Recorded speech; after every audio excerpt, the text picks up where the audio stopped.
raíz, cuentan que este país fue real, fue normal. Muy buenas noches a todos, todas y todes. Desde la 97.5 Estación Urbana tenemos patria. Somos su compañía hasta las 23 horas, como todos los lunes y los jueves. Con este tiempo muy frío, ¿no? Se nos vino el invierno. Hoy estuvo nublado, con 12 grados solamente de máxima y 6 de mínima. Con una sensación térmica de 9 grados.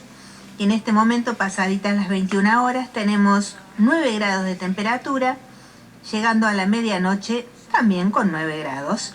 Y para mañana viernes se anticipa una máxima de 17 grados y una mínima de 7. Va a estar un poquito menos frío que hoy. Hoy ha sido un día muy frío, con ganas de llover, con algunas gotitas y sin sol, muy frío, muy frío. Bueno, que ya se vaya yendo el invierno, ¿no? Bueno, vamos a saludar a nuestro compañero de trabajo y vamos con la información, que hay mucha.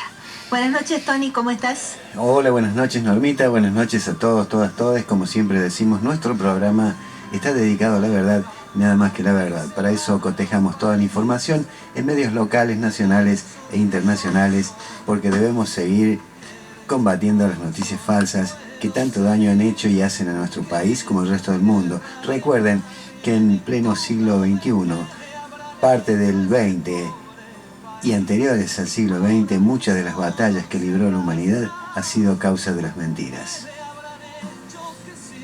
Y nunca hubo una reparación histórica. Y vamos a las frases. La economía y el libre mercado son solo afirmaciones para el consumo de los tontos e ignorantes. La economía nunca es libre, o la controla el Estado en beneficio del pueblo, o la controlan las grandes corporaciones en perjuicio de este. ¿Qué es lo que sucede con este modelo económico que nos quieren implantar a fuerza de, o imponer a fuerza de palos, de miseria, de cierres de fuentes laborales, de quita de derechos laborales, la destrucción de la economía, la salud, etcétera? Un fallo y una ley quieren blindar las privatizaciones para que los argentinos no podamos recuperar los recursos estratégicos que se están llevando. Recuerden que todo lo implementado por decreto puede terminar de ser implementado mediante otro decreto. Falta menos. Fin. Si una congresista estadounidense se refiere a nuestra patria como racista, denota un nivel de ignorancia muy importante. Pero si esto sucede, también es porque quienes nos gobiernan lo permiten. Esta campaña anti-argentina no es inocente y gran parte de la responsabilidad la tiene este gobierno que fomentó siempre la violencia. Están preparando una inmensa agresión contra los argentinos y el gobierno, que debería estar defendiéndonos, forma parte de la entrega. Es un actor principal. Si no nos avivamos pronto, nos van a robar las elecciones y nos van a robar el país. Si nos quedamos quietos, somos cartera. Hay que rajar al cipayo vendepatria y meterlo preso antes que nos quedemos sin país. Hagamos patria. No lo olviden. Militares toman de rehén a un coronel. Sí, como ustedes escucharon, los propios militares tomaron de rehén a un coronel. ¿De qué se trata esto? Bien, suboficiales tomaron la sede de IOSFA. IOSFA es la nueva mutual médica que tienen las Fuerzas Armadas, después de que Petri se encargó de vaciar la anterior, que era la que tenían las Fuerzas Armadas, que no recuerdo en este momento el nombre. Encierran a un coronel y empiezan a increparlo por la falta de medicación oncológica, de remedios para chicos con discapacidad y para personal militar retirado que no tienen ningún remedio desde hace meses. La situación es muy crítica. Las Fuerzas Armadas están pasando hambre, no tienen medicamentos, se están muriendo por enfermedades fácilmente solucionables si les dieran los medicamentos. Mientras tanto, IOSFA, la obra social de ellos, que fue vaciada por Luis Petri cuando era ministro de Defensa, no da respuesta. Todo esto generó un fuerte malestar en el ejército argentino con los mandos superiores. Y ahora viene algo que podríamos llamar conspiranoia con respecto todavía a lo que fue el último partido del Mundial entre Argentina y España. ¿Fueron obligados a jugar a perder? La selección argentina sufrió una tremenda y durísima presión por parte del FBI y agencias de Estados Unidos, en complicidad con el gobierno de Javier Milei y el Reino Unido. Todo escaló cuando el plantel exhibió la bandera con la leyenda "Las Malvinas son argentinas", un reclamo soberano que estalló a nivel mundial. Tras la furia británica, Inglaterra pactó con Milei y Donald Trump, quienes operaron activamente para obligar al equipo a jugar a perder la final contra España, dejando a los futbolistas impávidos y maniatados. El hostigamiento continuó en el aeropuerto JFK de Nueva York, donde el FBI irrumpió para secuestrar los teléfonos, notebooks y papeles corporativos de la AFA y de Claudio Chiqui Tapia. Este operativo autoritario no solo buscó amedrentar a la dirigencia, sino también demoler la posibilidad de que Argentina volviera al país a reencontrarse y celebrar con su gente. Esta conspiración entre Milei, Trump e Inglaterra constituye un atropello inaceptable contra la soberanía y el orgullo patrio. Los jugadores salieron a la cancha golpeados por una extorsión estatal sin precedentes y no por falta de nivel deportivo. Exigimos la restitución inmediata del material incautado a las autoridades de la AFA y el respeto irrestricto a la selección argentina. Esto fue noticia brindada por el portal Noticias Argentinas. Supuestamente sucedió eso, fueron amenazados con que les iban a matar o secuestrar a los familiares, a los jugadores, si ellos no acataban la orden que venía de arriba. Y la verdad que si uno se pone a hacer memoria cómo fue el partido, las cosas que sucedieron, realmente es para pensarlo. Fuerte choque en el puente Pueyrredón. La gendarmería retrocedió. Furia y resistencia. El pueblo le planta cara a la violencia del régimen libertario. La brutal represión de las fuerzas federales en el puente de Pueyrredón es la respuesta de un gobierno entreguista que pretende frenar con gases y palos el rugido de un país que dijo basta.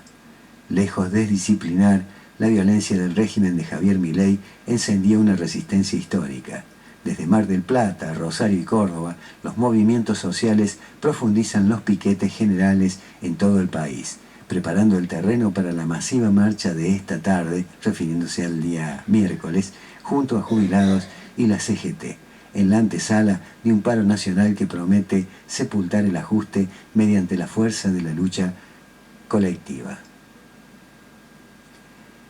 Y ayer, en la marcha de la CGT con los jubilados,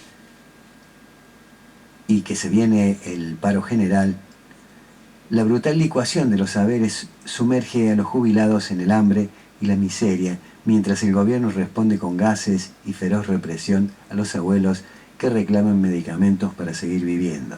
Esta crueldad planificada es una herida abierta en el corazón de nuestra sociedad que exige indignación y empatía inmediata.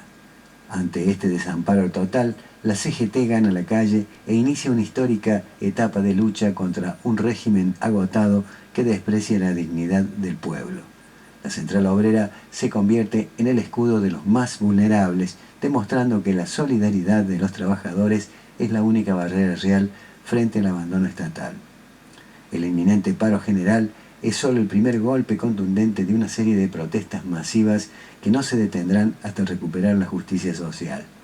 No es una disputa política, es una lucha vital por el pan de nuestros viejos y el futuro de la patria que nos convoca a todos. Bien, te cedo el micrófono para que continúes con lo tuyo. Bueno,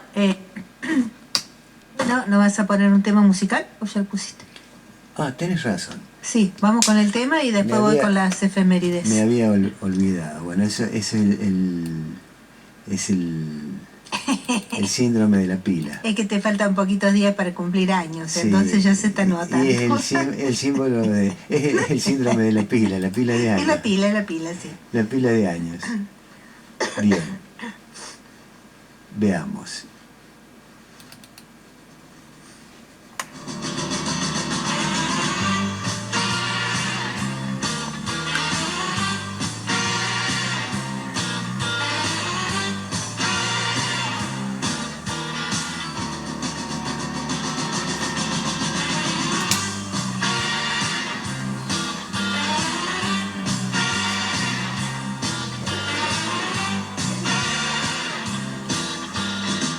¿Y cuánto vale dormir tan custodiado? Despertos cínicos y botones dorados. ¿Y cuánto vale ser la banda nueva y andar trepando radares militares? Vamos las bandas, rajen del cielo. Vamos las bandas. ¿Y cuánto vale tu estómago crispado y tus narices temblando por el miedo? ¿Y cuánto vale todo lo registrado si el sueño llega tan mal que te condena?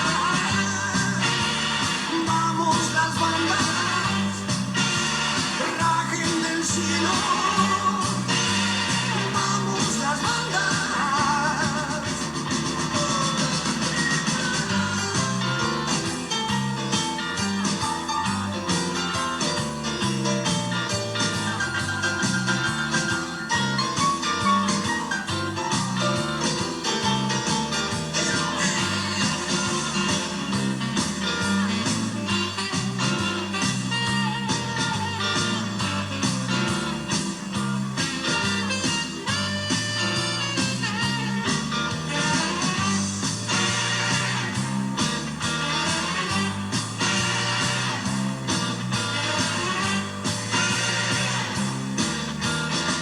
¿Y cuánto valen todas tus enfermeras y tus temblores de moco super caro?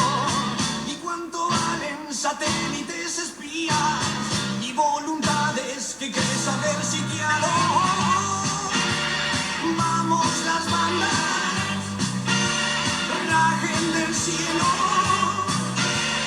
Vamos las bandas. ¿Y cuánto valen tus ojos maquillados y meditar con éter perfumado?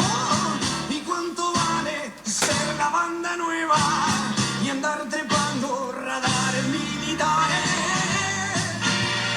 Vamos las bandas, rajen del cielo. Vamos las bandas.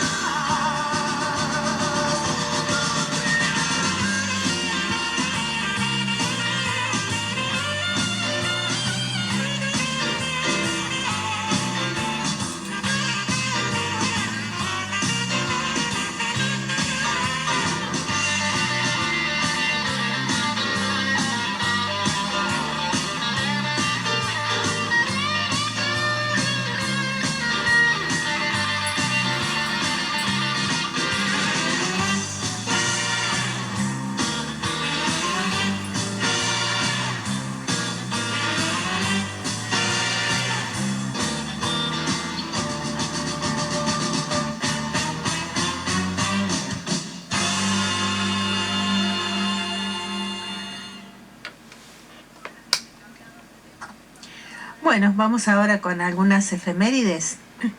En 1919 se produce el nacimiento de Héctor Germán Oesterheld, una figura determinante en la cultura popular argentina del siglo XX. Guionista de historietas y escritor, fue el creador de tiras como Sargento Kirks, Hugo Pratt, Alberto Brescia. Fundó las revistas Frontera y Hora Cero. En esta última, entre 1957 y 1959, se publicó su obra más famosa, El Eternauta, ¿Se acuerdan a quién le decían el Eternauta? Con dibujos de Francisco Solano López. Retomó esta tira en 1976 con el mismo dibujante. Para la segunda parte, antes, en el diario Noticias, había publicado La Guerra de los Antares con Gustavo Trigo, militante montonero. Fue secuestrado en La Plata el 27 de abril de 1977 por las Fuerzas Armadas. La represión también se ensañó con su familia. Sus 4 hijas fueron secuestradas y asesinadas. Oesterl pasó por el Vesubio, uno de los más feroces centros clandestinos de detención. Por los testimonios recogidos, se cree que fue asesinado en algún momento de 1978. En 2025, El Eternauta se convirtió en una serie de éxito internacional. En 1935 sucede el asesinato de Enzo Bordajerere en el Senado. Electo senador por la provincia de Santa Fe, es muerto a balazos en el recinto de la Cámara Alta. El crimen lo comete Ramón Valdés Cora, un ex policía que trabajaba para los conservadores. Los disparos se producen durante la interpelación de los senadores a Federico Pinedo y Luis Dujau, ministros de Economía y Agricultura respectivamente. El tema era el negociado de las carnes como consecuencia del pacto Roca-Runciman, que había reinsertado al país en el mercado mundial en condiciones absolutamente desventajosas. La denuncia la motoriza Lisandro de la Torre, contra quien apuntó Valdés Cora cuando el fundador del Partido Demócrata Progresista se acercó para increpar a Pinedo. 2 disparos impactaron en la espalda de Bordajerere y un tercero en el pecho, cuando herido se dio vuelta. Valdés Cora fue condenado a 20 años de prisión. Un decreto de Juan Domingo Perón le redujo la pena en 1950 y recuperó la libertad en 1953. Muy mal. Bueno, en 1959 nace Pedro Aznar.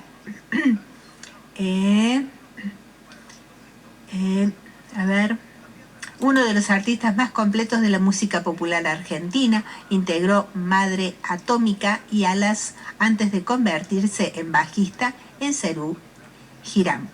Dejó la banda a fines de 1981 para ir a Estados Unidos, donde se sumó al Pat Metheny Group. Más tarde compuso música para cine y volvió con Serú Girán para el reencuentro en 1992. Desde entonces se ha dedicado a su carrera solista. En 1966 expulsan a Ratín. En Inglaterra derrota a la Argentina 1-0 por los cuartos de final del Mundial de Fútbol que se disputa en suelo británico. La victoria de los locales en el estadio de Wembley se concreta con un gol de Hurst a falta de 12 minutos. Para entonces el combinado albiceleste ya jugaba con un jugador menos, por la polémica expulsión de su capitán Antonio Ratín a los 36 minutos del primer tiempo. El árbitro alemán alega que Ratín lo insultó. Ni Ratín hablaba alemán, ni Klein sabía una palabra de castellano. O sea, que eran mentiras. Así de simple. Bueno, estas han sido las efemérides del día de hoy. Vamos con las noticias internacionales. Veamos, ¿O con qué vamos? Veamos con qué podemos ir ahora. O con lo que tengas. En este momento sí, yo tenía que continuar con algo que había empezado el lunes. Sí, bueno, dale. Que estábamos hablando sobre el miedo de Trump a perder el poder y la obediencia de Milei a sus mandatos que ponen en riesgo la democracia de nuestro país. Bien.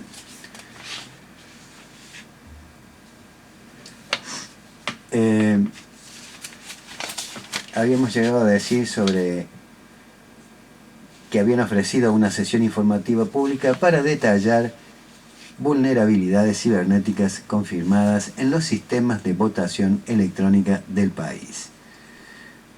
Mnuchin llegó al cargo recién en marzo de 2026.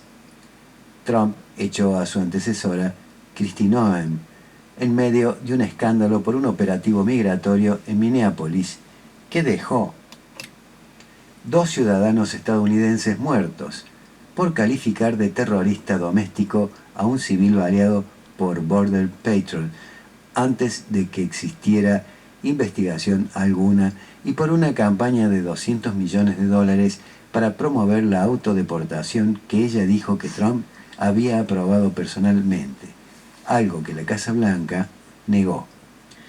Noem, quien generó envidia y admiración en partes iguales de nuestra compatriota Patricia Bullrich y por ende de su delfín Alejandra Monteoliva, terminó reubicada como enviada especial de una nueva iniciativa de seguridad hemisférica con sede en Florida.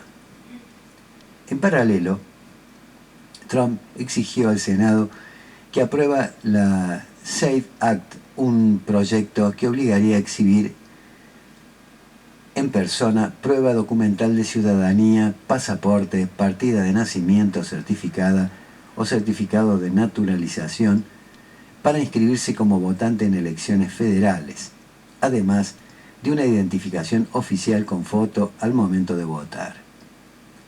La Cámara de Representantes ya la aprobó. El escollo es el Senado. Organizaciones como el Brennan Center advierten que, tal como está redactada, podría trabar el registro de millones de mujeres casadas cuyo apellido actual no coincide con el de su partida de nacimiento. Voceros de la Casa Blanca sumaron a la mezcla una supuesta trama de fraude en el condado de Muskegon, Michigan, y una cifra cerca de 278.000 personas que, según una revisión del Departamento de Seguridad Nacional, se habrían registrado para votar sin ser ciudadanas. La reacción demócrata fue inmediata. El senador Ed Markey calificó el discurso como un intento de deslegitimar por adelantado los comicios de medio término. Chuck Schumer declaró que la SAFE Act está muerta al llegar al Senado.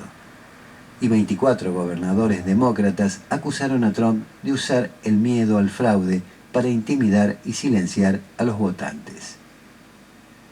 Ninguna agencia de inteligencia estadounidense, ni la propia comunidad de inteligencia que en 2021 concluyó que China no había intentado alterar el resultado de 2020, avaló la versión de un fraude consumado. El propio discurso no aportó una sola prueba de que algún voto hubiera sido efectivamente cambiado. Ese mismo recelo por quien tiene derecho a estar en el padrón encontró en la Argentina su propio santuario, Aguas Blancas, un pueblo salteño sobre la frontera con Bolivia que en 2023 empezó a llamar la atención por una virtud estadística poco frecuente, tener más votantes que vecinos. La denuncia original fue del apoderado legal del PRO, Santiago Alberdi, alarmado por el ingreso masivo de personas desde Bolivia para participar en las elecciones a cambio de dinero. Una frase que podría haber salido con el gentilicio cambiado de cualquier editorial de Fox News sobre California. Más de 2.000 personas quedaron afuera del padrón. Un año después, en las legislativas de octubre de 2025, el diputado salteño Roque Cornejo Avellaneda, de La Libertad Avanza, salió a denunciar la misma noche de la elección más de 30 irregularidades. Votantes sin DNI, DNI viejos y hasta muertos que, generosamente, se acercaron a sufragar. Es el mismo instinto que anima a la SAFE Act al norte del continente, sin pruebas de fraude sistemático, pero con la certeza moral de que el extranjero, tarde o temprano, viene a robarse algo. Si no es el trabajo, el voto. Solo que aquí no hace falta un proyecto de ley. alcanza con el editorial indignado y la sospecha instalada.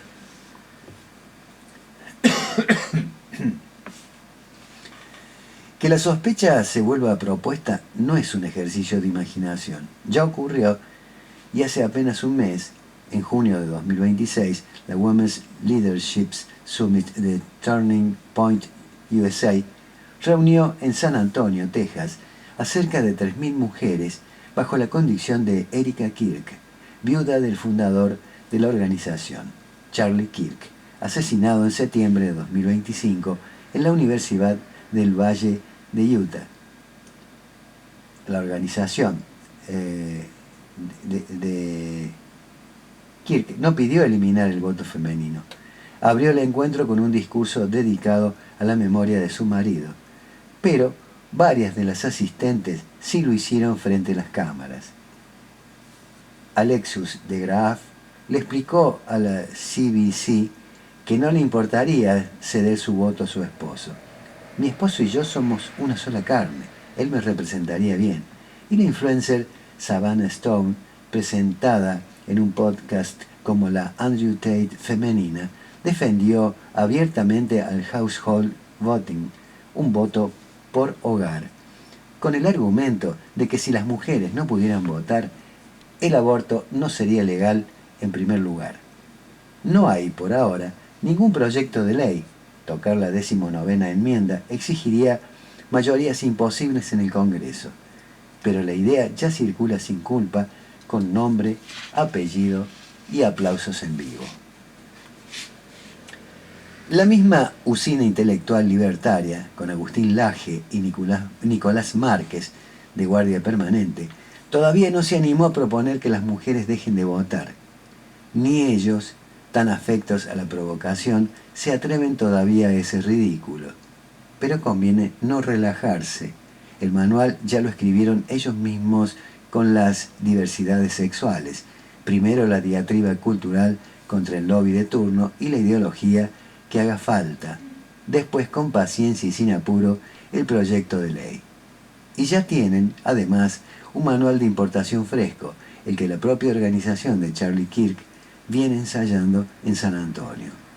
No sería extraño que en algún momento decidan, con la misma vocación de alumnos aplicados que caracteriza a este gobierno, traer a la Argentina la pregunta que ya se hace, sin culpa, Media Turning Point USA, si el sufragio femenino no habrá sido, después de todo, un exceso de la civilización. O sea, le quieren sacar el derecho al voto a las mujeres. La ironía es más espesa de lo que parece, porque Charlie Kirk no era para el mileísmo un desconocido, era poco menos que un santo. Cuando lo asesinaron, el propio Javier Milei escribió en X: mis condolencias a la familia de Charlie Kirk y a todos los jóvenes en el mundo que lo admiraban y lo escuchaban. Un formidable divulgador de las ideas de la libertad y acérrimo defensor de Occidente. Y semanas después, en la CEPAC de Paraguay, pidió no abandonar la batalla de las ideas en su nombre, presentando el crimen como prueba de que la izquierda es siempre odio y resentimiento. Se están describiendo a ellos mismos. Agustín Laje fue, si cabe, más directo. La izquierda muestra su verdadero rostro. No son adversarios, son enemigos, escribió el mismo día del ataque. Ese mismo círculo que lloró Kirk como mártir de Occidente es el que hoy mira con disimulado interés lo que su viuda dejó circular en su propio evento insignia. Mientras Trump hablaba de proteger el voto de la injerencia extranjera, su propio gobierno avanzaba, con mucho menos ruido, sobre algo más concreto, los datos de los votantes estadounidenses. El Departamento de Justicia demandó durante 2026 a al menos 30 estados y el Distrito de Columbia para forzarlos a entregar sus padrones electorales completos, y el DHS empezó a condicionar sus subsidios de seguridad interior a que los estados entreguen sus listas de votantes. Quien se niegue, según reveló Democracy Docket, pierde hasta el 20% de esa asistencia. Mirá vos cómo los extorsionan. La jueza federal, Spark L. Suknanan, bloqueó en un fallo de 75 páginas el uso por parte del DHS de su base de datos de ciudadanía para depurar padrones, calificando el operativo de violatorio de las leyes federales de privacidad. Los senadores Alex Padilla y Dick Durbin lo calificaron directamente como un plan ilegal para apropiarse de datos privados de votantes. Esa misma lógica de injerencia dejó de ser solo digital hace meses. En enero de 2026, Estados Unidos ejecutó un operativo militar sobre Venezuela y sacó por la fuerza de su domicilio a Nicolás Maduro, para trasladarlo a una prisión federal en Brooklyn. Días después, Trump dijo que una operación militar similar en Colombia suena bien y acusó sin pruebas al presidente Gustavo Petro de narcotráfico. Con la Argentina, el método fue el dinero. Semanas antes de las legislativas de octubre de 2025, Trump condicionó el salvataje financiero a Milei al resultado electoral. Si él pierde, no vamos a ser generosos con Argentina, dijo.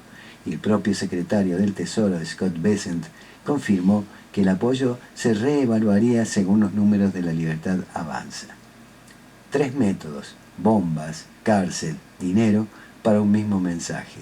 El resultado de una elección soberana en la región puede ser revertido si no es funcional a los intereses de la Casa Blanca.